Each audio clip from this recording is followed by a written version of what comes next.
On July 6, 2017, the Japanese fighter Kazushi Sakuraba was included in the UFC Hall of Fame, though he had only 2 fights there. But the overall contribution of this Japanese for the entire development of MMA, and especially for his country, was simply immeasurable.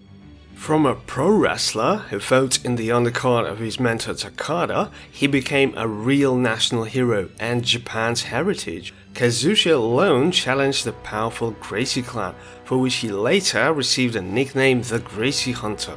But in this video we will recall the entire chronology of events of this confrontation. On November 21st, 1999, at the Pride 8 tournament, the first Sakuraba's battle against Gracie took place. His first opponent was Royler Gracie, Hickson's and Royce's brother, who was about 30 pounds lighter than Sakuraba, but despite that was considered the favorite, since by that time Gracie's aura of invincibility was at its peak. In addition, Royler became 4 times Jiu-Jitsu World Champion and was considered one of the most technical Gracie. Taking Sakuraba down turned out to be a big problem for Royler, and Kazushi, not wanting to wrestle the Brazilian, provided signature Sakuraba therapy. When Royler finally pulled the Japanese onto the canvas, Kazushi made a Kimura and twisted the Brazilian's arm into unnatural position. The referee reacted and stopped the fight, infuriating Gracie's corner, who disagreed with the stoppage, arguing that Royler hadn't even thought about giving up.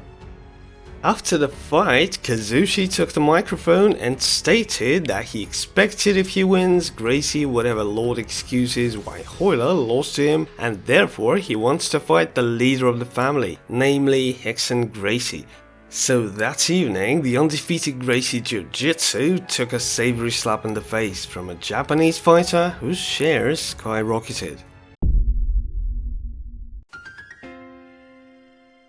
In 2000, the Pride organizers decided to hold the first Grand Prix, in which the best fighters of that time were gathered, and of course such a figure as Royce simply had to take part, since by that time he was an invincible fighter and a 3 times UFC champion.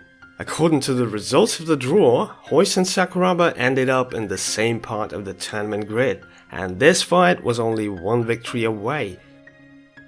The meeting of Saku and Royce became an immortal classic, and this fight is considered one of the greatest battles in the history of MMA. The fight was held according to special rules which Gracie insisted on. There were no time limits, only an infinite number of 15-minute rounds. At the same time, so that Royce didn't repeat the fate of Royler, the referee had no right to interfere in the fight. Only surrender, chalk to the blackout, or throwing the towel could end the fight. Royce started the fight very aggressively, trying to get the Japanese to canvas, but Saku got back on his feet every time and defended well. At the same time, in some moments Kazushi behaved as if he wasn't fighting with one of the best fighters of that time, but walking with him in a park and enjoying the good weather. Mr. Sakuraba's got a great base and he just will not stay down. He's out here. No, he's alright. Royce has it in his head. He's doing good defense with that. His right foot. In the second round, Royce pushed Saku into a corner and Kazushi performed a couple of funny tricks that appealed to the local public, and they could easily piece off anyone, even the most cold-blooded fighter. Pulling that gi up. Sakuraba's having fun out there. Saku delighted the crowd and angered Gracie, who couldn't find the key to victory over this creative Japanese. Royce held the guillotine, but it played for Saku, who didn't fuzz and forced Gracie to waste his power. Here we go. Now the fight's on. Now they're getting into it. At the end of the third segment, Royce himself was already falling on his back and trying to attack, but in response he fell under Sakuraba therapy, from the sight of which one Brazilian child prodigy cried somewhere. When Royce got to his feet, even tougher low kicks from the Japanese flew to him, and every round was given to him more and more difficult, and his gas tank ran out. In the 5th round, Kazushi added on, and for Hoist the fight was becoming harder and harder, while the courageous Japanese, in addition to beating Gracie, didn't forget about the audience, performing all sorts of funny tricks by a standing ovation.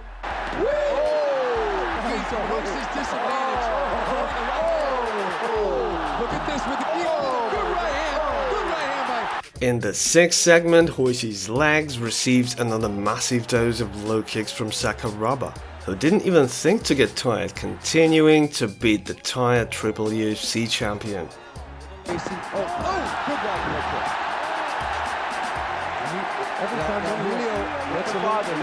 During the break, the Gracie team threw in the towel, and the stadium exploded with ovation, and at that moment, Saku became a national hero, who in front of the whole Japan fought 1.5 hours with one of the best fighters of that era, and managed to accomplish what seemed impossible.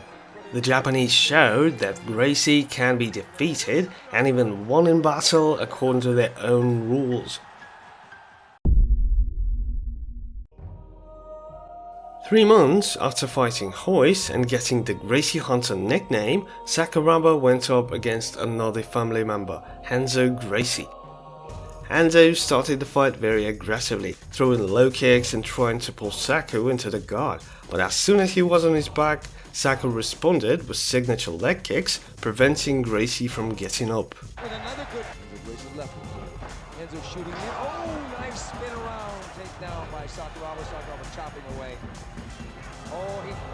In the second half of the 2nd round, Hanzo managed to take back of the Japanese, but Saku held a Kimura from the stance, and landing on the canvas, Gracie's arm was broken.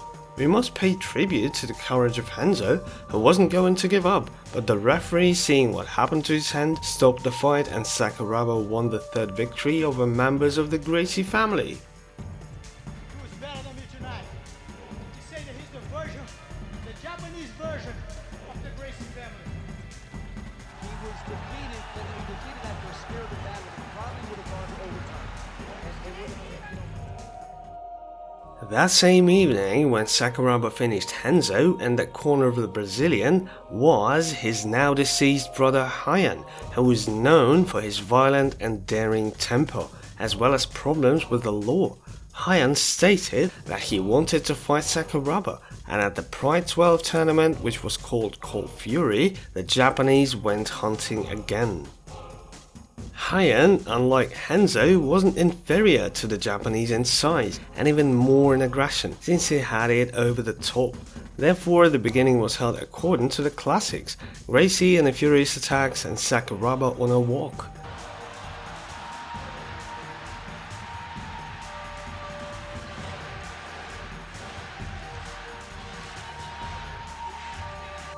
As a result of this fight, Kazushi had a confident victory by unanimous decision and obtained 4 Gracie scalps into his collection, becoming a real nightmare for once invincible clan. The opposition of Gracie and Sakuraba calmed down for a long 7 years. Kazushi during this time went through thick and thin in the form of crocodile blows and fought with the best fighters of the Pride, while Hoist had only 4 fights and won a single one. In 2007, a rematch between Saku and Hoist Gracie took place, although both fighters were far from the best conditions. Hoist was 41, Sakuraba 38, but considering all the damage that he took for his career, he felt much older. This fight, which lasted all the allotted time, Hoist won by a unanimous decision of the judges, and finally the Gracie took revenge on the Japanese. But after the fight, Hoist failed the doping test and received a 1-year disqualification, as well as a fine of $2,500. And the most curious thing is that they didn't change the fight status for no contest, as they usually do. So instead of a lasting revenge, Hoist only made it worse with this doping scandal, showing that in the fight with the Japanese, Gracie can rely only on picograms. 3 years later, Kazushi met the next generation Gracie, Halleck, at the Dream 14 tournament.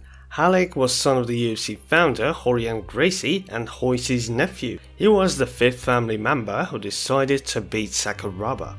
Very composed, spins around. The fight lasted all 3 rounds and Kazushi lost to the younger Halleck by unanimous decision. Nice round kick from Halleck. Sakuraba turns in, there's the right hand, and Halleck just tries to manhandle him. But it was saying that Saku's condition had already been lost, and even despite this he gave a good fight to Gracie. This victory became the point in a long and exciting confrontation between Saku and the entire Gracie clan. The Japanese became a real legend of pride and all MMA, and during his career he beat 5 UFC champions and 4 of the best Gracie of that generation, but unfortunately he couldn't pull out the boss for a fight. Hickson seemed to agree to fight against Sakuraba, but asked for a huge amount that the organizers couldn't pay. In this video, I only touched the confrontation between Sakuraba and Gracie, but if you are interested in something else about Kazushi, write about it in the comments. Maybe in the future I will do something else. If you liked the video, leave likes and help it to move to the top. And most importantly, subscribe to the channel in anticipation of new videos.